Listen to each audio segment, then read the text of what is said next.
Hi dear students, നമ്മുടെ രണ്ടാമത്തെ യൂണിറ്റിൻ്റെ 4ാമത്തെ ഭാഗം തുടരണം. ഇതിന് മുമ്പ് ഒന്ന് രണ്ട് കാര്യങ്ങൾ, നമ്മളൊക്കെ 3 മാസമായിട്ടില്ലേ സ്കൂളുമായിട്ട് യാതൊരു കോണ്ടാക്റ്റ് ഇല്ല, ഓൺലൈൻ ക്ലാസ്സുകളായിട്ട് ഇങ്ങനെ മുഴുകിയിരിക്കുകയാണ്. എന്തായാലും ഈ ജൂൺ മാസത്തിലൊക്കെ നമ്മൾ സ്കൂളിൽ ചെന്ന് നമ്മളെ സഹപാഠികളോടും കൂട്ടുകാരോടൊക്കെ ഒത്ത് നന്നായിട്ട് എൻജോയ് ചെയ്യേണ്ട ഒരു സമയമാണ്. ഇപ്പോൾ ഒരിക്കലും പ്രതീക്ഷിക്കാത്തൊരു സാഹചര്യം നമ്മുടെ മുമ്പിലുള്ളത്. എന്തായാലും പൂർവ്വസ്ഥിതിയിലേക്ക് വരാൻ വേണ്ടി നമുക്കൊക്കെ മനസ്സറിഞ്ഞ് പ്രാർത്ഥിക്കാം, അത് പ്രതീക്ഷിക്കാം.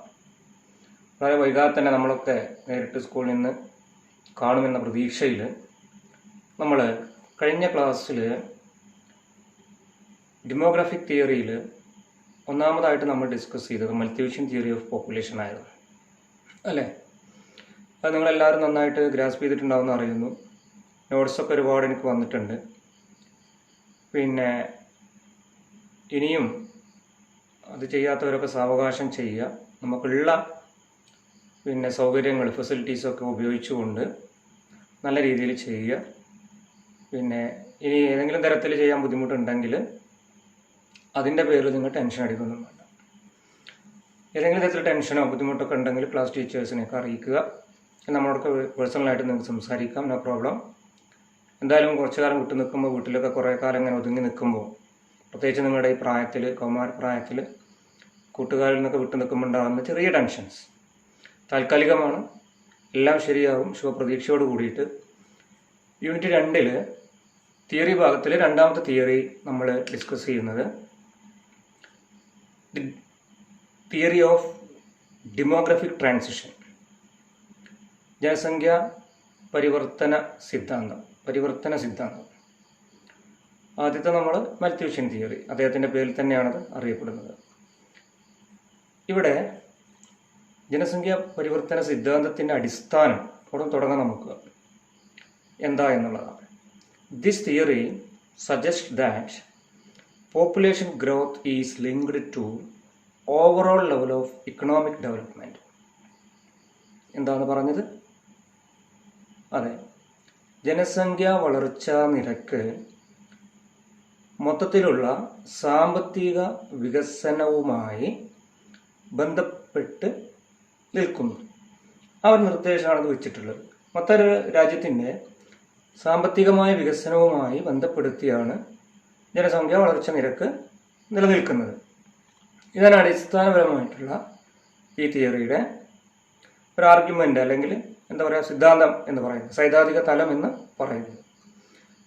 അതായത് every society follows a typical pattern of development related to population growth.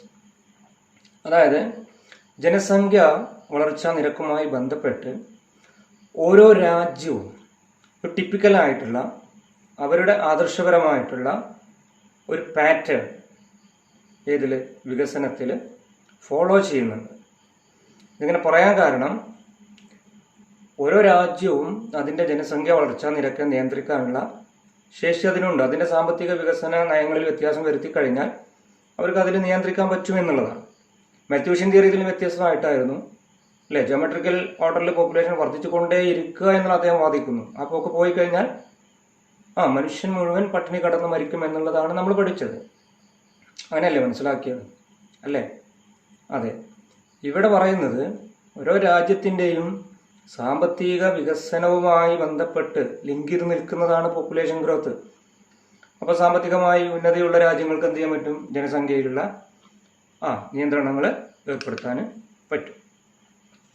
ഈ ഒരു കാരണത്താൽ, ഏതൊരു കാരണത്താൽ, ഓരോ കൺട്രിയും every society follows a typical pattern of development related to population growth. ജനസംഖ്യ വളർച്ചയുമായി ബന്ധപ്പെട്ട് ഓരോ രാജ്യവും അവരുടേതായ രീതിയിലുള്ള ഒരു സാമ്പത്തിക വികസന ക്രമം, പാറ്റേൺ ആണ്, മാതൃകയാണ് തുടരുന്നത്. അതുകൊണ്ട് തന്നെ ജനസംഖ്യ കൂടാനും കുറക്കാനും ആ രാജ്യം വിചാരിച്ചാൽ മതി എന്ന് പറഞ്ഞതുകൊണ്ട് തന്നെ നമുക്ക് ഈ തിയറിയുടെ ഒരു സ്വഭാവം, ഇതിൻ്റെ ഒരു നേച്ചർ ഒപ്റ്റിമിസ്റ്റിക് ആണെന്ന് പറയാൻ പറ്റും. എന്താണ് ഒപ്റ്റിമിസ്റ്റിക് പറഞ്ഞാൽ? അതെ, ശുഭാപ്തി വിശ്വാസമുള്ളതാണ്. നേരത്തെ നമ്മൾ എന്താ പറഞ്ഞത്? മൾട്ടിവിഷൻ തിയറി ഓഫ് പോപ്പുലേഷൻ പെസിമിസ്റ്റിക് ആണ്, അതിന് യാതൊരു ശുഭാപ്തി വിശ്വാസവും ഉണ്ടായിരുന്നില്ല. പക്ഷേ ഡെമോഗ്രാഫിക് ട്രാൻസിഷൻ തിയറിയുടെ നമുക്കതിനെ ശുഭാപ്തി വിശ്വാസമുള്ള അല്ലെങ്കിൽ ഒപ്റ്റിമിസ്റ്റിക് ആയിട്ടുള്ള തിയറിയാണ് എന്ന് പറയാൻ പറ്റും. ഓക്കെ, നമുക്ക് അതിൻ്റെ ഒരു വിശദീകരണത്തിലേക്ക് പോകാം.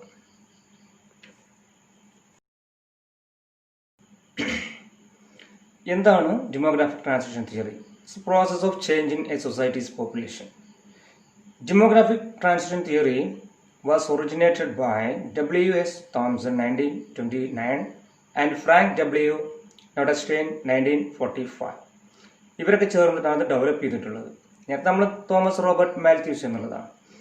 അപ്പോൾ ഇവരൊക്കെ മുന്നോട്ട് വെച്ച ഈ തിയറി ആണ് ഡെമോഗ്രാഫിക് ട്രാൻസിഷൻ തിയറി എന്ന് അറിയപ്പെടുന്നത്.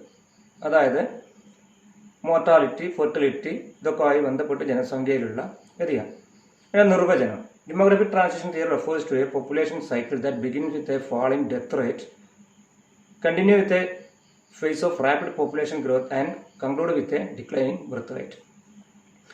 അതായത് ഡെത്ത് റേറ്റും ബർത്ത് റേറ്റും തമ്മിലുള്ള വ്യത്യാസത്തിൽ അത് തുടങ്ങുന്നു എന്നുള്ളതാണ്. ഓക്കെ, അതിൽ വലിയ നിർവചനത്തിൽ വലിയ കാര്യമില്ല. സ്റ്റേജസ് ഓഫ് ഡെമോഗ്രാഫിക് ട്രാൻസിഷൻ, ഇവിടെയാണ് ഇതിൻ്റെ 3 പ്രധാന സ്റ്റേജുകൾ നമ്മൾ പഠിക്കുന്നത്. 4-5 സ്റ്റേജൊക്കെ വരാം. അപ്പം 3 സ്റ്റേജുകളിൽ ഫസ്റ്റ് സ്റ്റേജിന്റെ പ്രത്യേകത നമുക്ക് നോക്കാം. In the first stage both birth rate and death rate is high. രണ്ടും ഹൈ ആണ് ജനനമരണ നിരക്കുകൾ. അതുകൊണ്ട് തന്നെ സ്ലോ ഗ്രോത്ത് റേറ്റ് ആണ് നമുക്ക് ഉള്ളത്. ഇത് വളരെ അണ്ടർ ഡെവലപ്ഡ് ആയിട്ടുള്ള പ്രിമിറ്റീവ് ടെക്നോളജി ഉപയോഗിക്കുന്ന സമൂഹങ്ങളിലാണ് ഇതുള്ളത്. അതിൻ്റെ ബർത്ത് റേറ്റ് കണ്ടോ, ഇതാണ് ഈ റെഡ് വരുന്നതാണ് പോപ്പുലേഷൻ ഗ്രോത്ത്, ഈ ബ്ലൂ ആണ് ഡെത്ത് റേറ്റ്, മുകളിലൂടെ പോകുന്നത് ബർത്ത് റേറ്റ്. അപ്പോൾ തമ്മിൽ ഒരുമിച്ചാണ് പോകുന്നത്, ഹൈ ആണ് രണ്ടും. ഈ പീരിയഡ് ബർത്ത് റേറ്റും ഡെത്ത് റേറ്റും ഹൈ ആണ്. അതുകൊണ്ട് തന്നെ ഗ്രോത്ത് റേറ്റ് ഈസ് ലോ.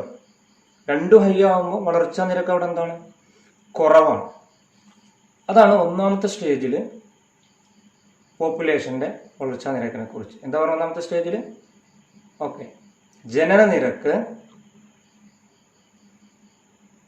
വളരെ കുറവാണ്, ലോ ഗ്രോത്ത് റേറ്റ് ആണ്.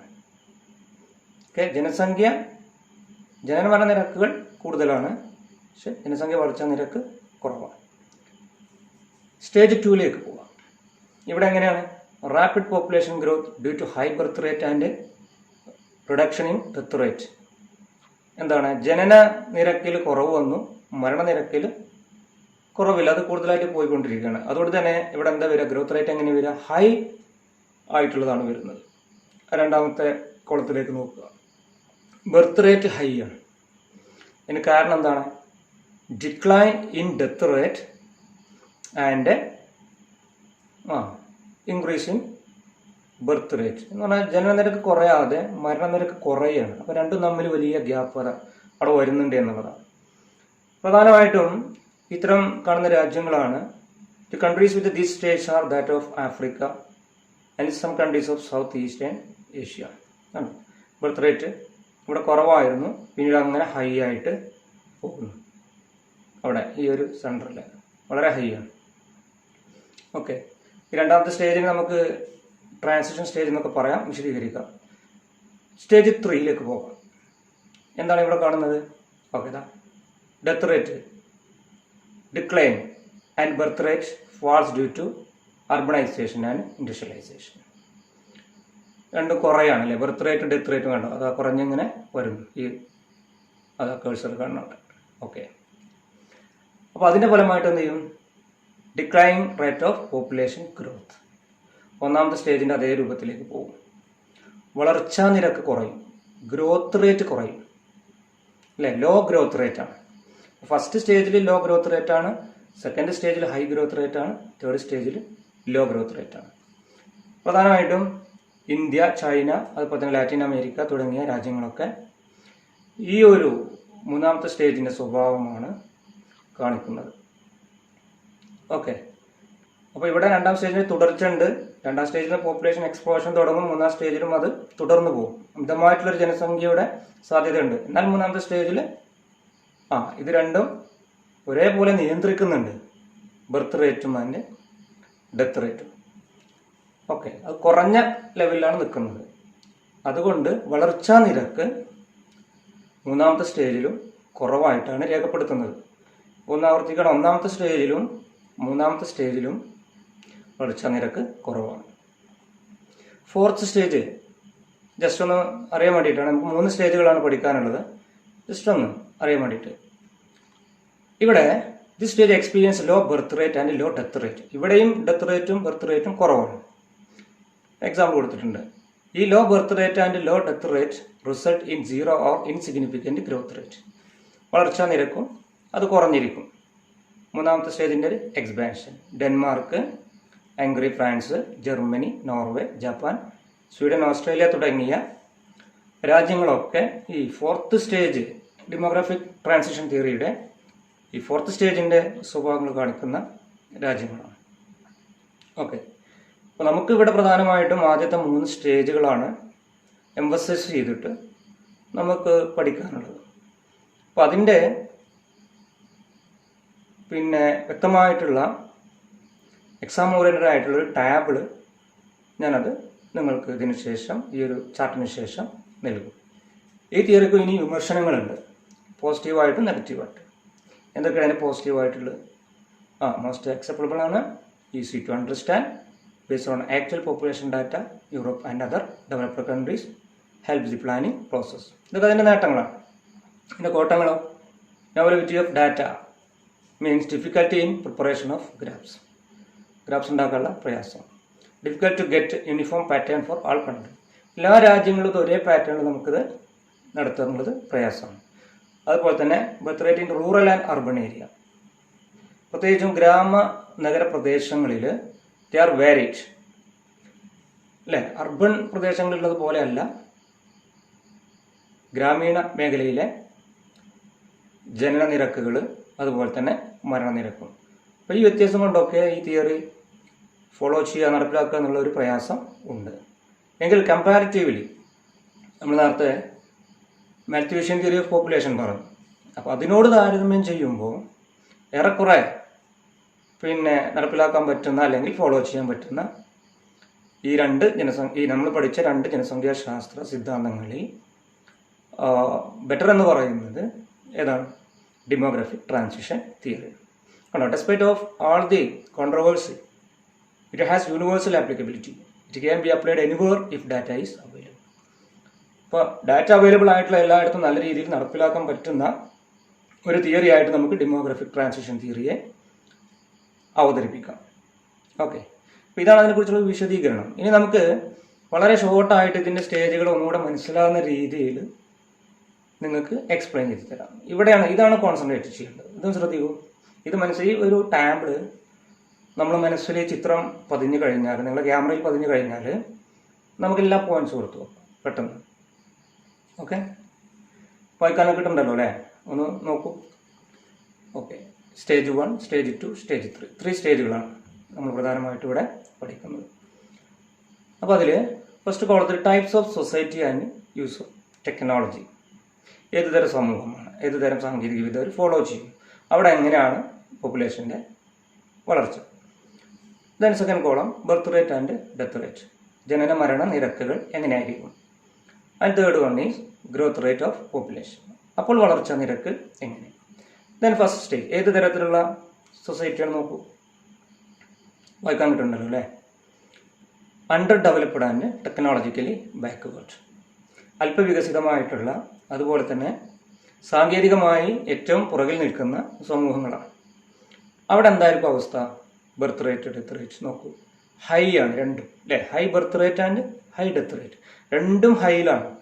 പക്ഷെ അവിടെ എന്തില്ല, വളർച്ചല്ല, കുറഞ്ഞ വളർച്ച ഉണ്ടാവും. രണ്ടും ഹൈ ആകുമ്പോൾ നോക്കൂ, ലോ ഗ്രോത്ത് റേറ്റ് ആയിരിക്കും. സിമ്പിൾ അല്ലേ. സ്റ്റേജ് 2ലേക്ക് നോക്കൂ, ബിഗിനിങ് ഓഫ് ടെക്നോളജിക്കൽ അഡ്വാൻസ്മെന്റ്.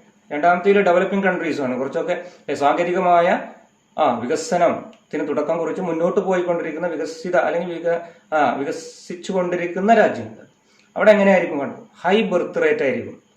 പക്ഷെ അവർക്ക് എന്ത് ചെയ്യാൻ കഴിഞ്ഞിട്ടില്ല. അതെ, സാങ്കേതിക വിദ്യയിലേക്ക് ഉന്നതി ഉണ്ടായി, ആരോഗ്യരംഗത്തൊക്കെ നമ്മൾ പുരോഗമിച്ചു, മരുന്നുകളൊക്കെ പുതിയ രീതിയിലൊക്കെ ഉപയോഗിച്ചു. പക്ഷെ ജനനം നിയന്ത്രിക്കാൻ ഉള്ള ഒരു സാഹചര്യം അവിടെ ഉണ്ടായിട്ടില്ല. പക്ഷെ മരണനിരക്ക് കുറയും ചെയ്തു. ഇപ്പം തന്നെ ആലോചിച്ചാൽ കിട്ടുമല്ലോ, രണ്ടും ഒരേ സ്പീഡിൽ പോകുമ്പോൾ ഒന്ന് കുറഞ്ഞാൽ ഒന്ന് കൂടുതലും. അപ്പോൾ ജനന നിരക്ക് അതേ വേഗതയിൽ പോയിക്കൊണ്ടിരുന്നു, മരണനിരക്ക് കുറഞ്ഞു, ലോ ഡെത്ത് റേറ്റ്. അപ്പോൾ പോപ്പുലേഷൻ എന്ത് ചെയ്യും? വർദ്ധിക്കും, വളർച്ചാ നിരക്ക് വർദ്ധിക്കും. കണ്ടോ, ഹൈ ആയിരിക്കും. The growth rate is high. അപ്പോൾ ഇവിടെ ശരിക്കും അല്ലേ ഒരു ട്രാൻസിഷണൽ സ്റ്റേജ് ആണ് ഇവിടെ എന്ന് പറഞ്ഞാൽ പോപ്പുലേഷൻ എക്സ്പ്ലോഷൻ. ഓരോ രാജ്യങ്ങളും അവിടെ മാറ്റത്തിന് ചിന്തിക്കേണ്ട ഒരു സാഹചര്യമുണ്ട്. പലരും അങ്ങനെ മാറ്റത്തിന് ചിന്തിച്ചിട്ടുണ്ട്. 19-20 നൂറ്റാണ്ടുകളിലൊക്കെ അല്ല യൂറോപ്യൻ സൊസൈറ്റിയിലൊക്കെ ഈ ഒരു മരണനിരക്ക് കുറച്ച് കൊണ്ടുവരിക, അതിൻ്റെ കൂടെ തന്നെ ജനനിരക്കും കുറച്ച് കൊണ്ടുവരിക എന്നുള്ള രീതിയിലേക്ക് കാര്യങ്ങൾ പ്രവൃത്തികൾ ചെയ്തിട്ടുണ്ട്. അപ്പോൾ ഇതൊന്ന് ഓർത്ത് നോക്കുക. ട്രാൻസിഷണൽ സ്റ്റേജ് എന്ന് പറയുന്നത് രണ്ടാമത്തെ സ്റ്റേജാണ്. ഓക്കെ, കണ്ടല്ലോ. അപ്പോൾ ഇവിടെ ഈ ട്രാൻസിഷൻ ഉണ്ടാകുമ്പോൾ അതുപോലെ തന്നെ തുടക്കത്തിൽ കുറച്ച് കുറവാണ്, പിന്നീട് അത് പോപ്പുലേഷൻ എക്സ്പ്ലോഷനിലേക്ക് പോകും.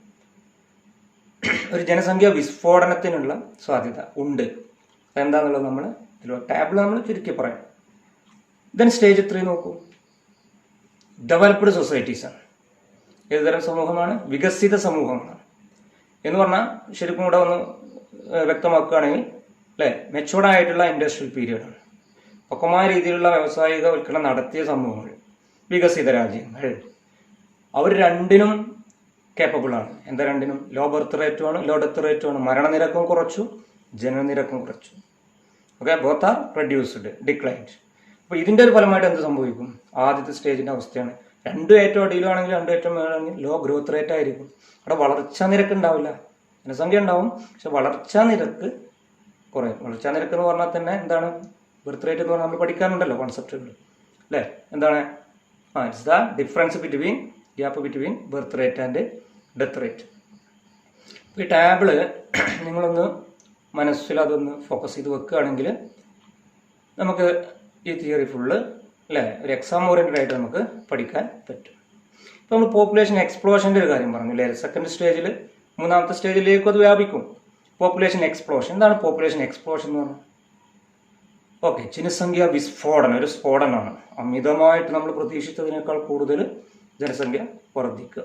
അപ്പോൾ അതിൻ്റെ റീസൺസ് എന്തൊക്കെ നോക്കും അല്ലേ? റീസൺസ് ഓഫ് പോപ്പുലേഷൻ എക്സ്പ്ലോഷൻ ഞാൻ അവിടെ നോട്ട് ചെയ്തിട്ടുണ്ട്. ഒന്നെന്താ? Modern methods of disease control. ആധുനിക രീതിയിലുള്ള രോഗനിയന്ത്രണ മാർഗങ്ങളൊക്കെ നമ്മൾ ഉപയോഗിച്ചു, അതിൽ കണ്ടുപിടിച്ചു. Then progress in public health. പൊതുജനാരോഗ്യങ്ങളിൽ അല്ലേ രംഗത്തുണ്ടായിട്ടുള്ള പ്രോഗ്രസ്, ഉയർച്ച. മറ്റൊന്ന് ബെറ്റർ ന്യൂട്രീഷൻ. എന്താണ്? പോഷകാഹാരം നല്ല രീതിയിൽ എല്ലാവർക്കും നല്ല രീതിയിലുള്ള ഭക്ഷ്യോൽപാദനമൊക്കെ എത്തിക്കാനുള്ള ഇതൊക്കെ നമ്മളെ അഡ്വാൻസ്മെൻ്റ് ആണ്. ഇതൊക്കെ കൂടിയോടുകൂടി എന്ത് സംഭവിച്ചു? Decline death rate.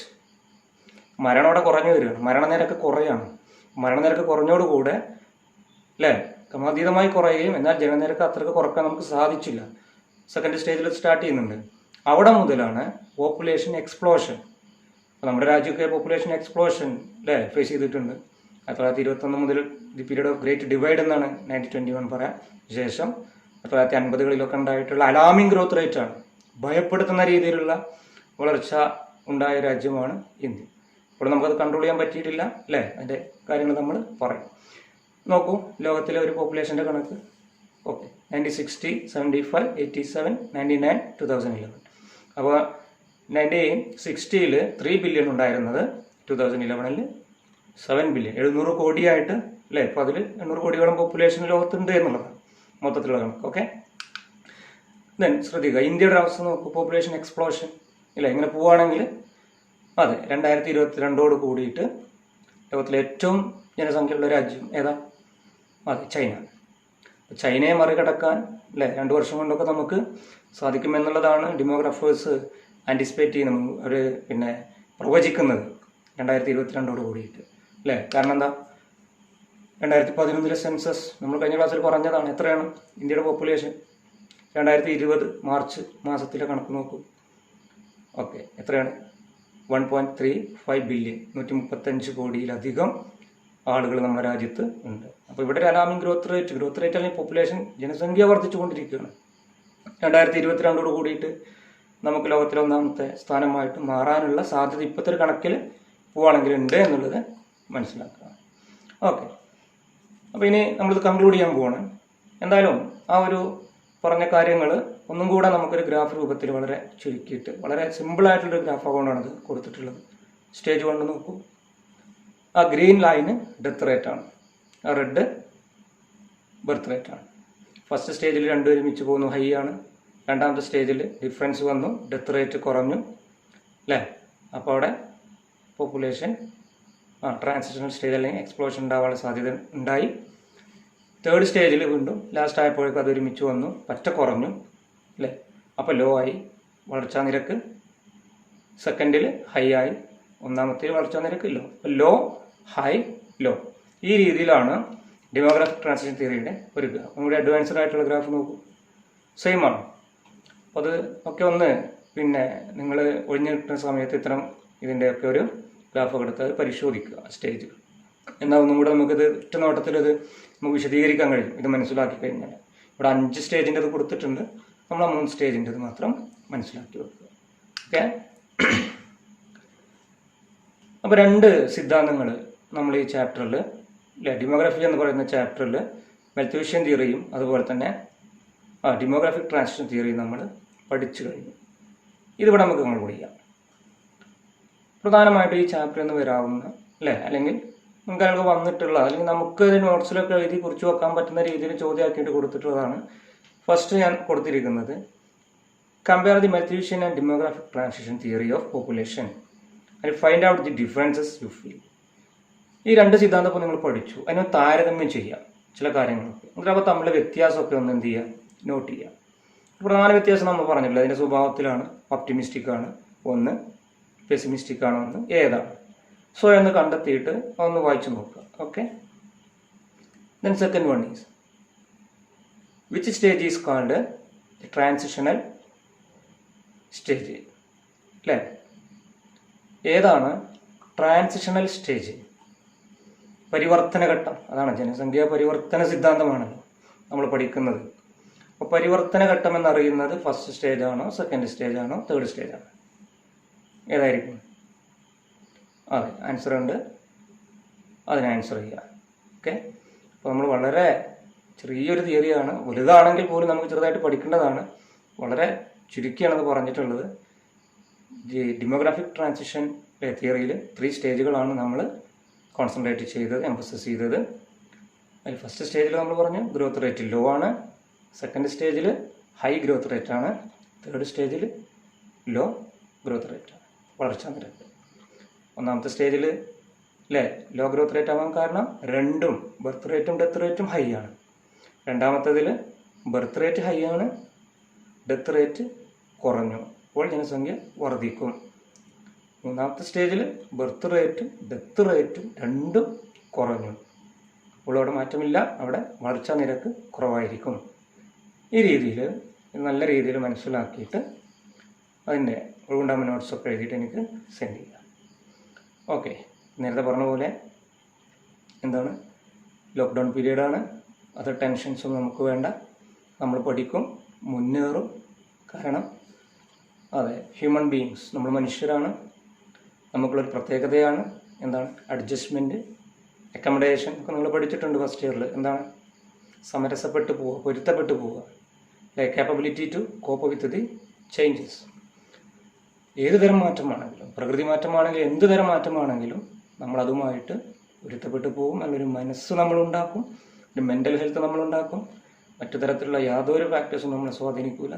നമ്മൾ ഈ സാഹചര്യത്തിനനുസരിച്ച് ജീവിക്കും, പഠിക്കും അല്ലേ, +2 നല്ല രീതിയിൽ പാസ്സാകും. മറ്റെല്ലാ ചിന്തകളും നമ്മൾ കൊള്ളും. വൈകാതെ തന്നെ നമ്മൾ സ്കൂളിലെത്തും, ആ പ്രതീക്ഷയോട് കൂടിയിട്ട്. Okay, thank you.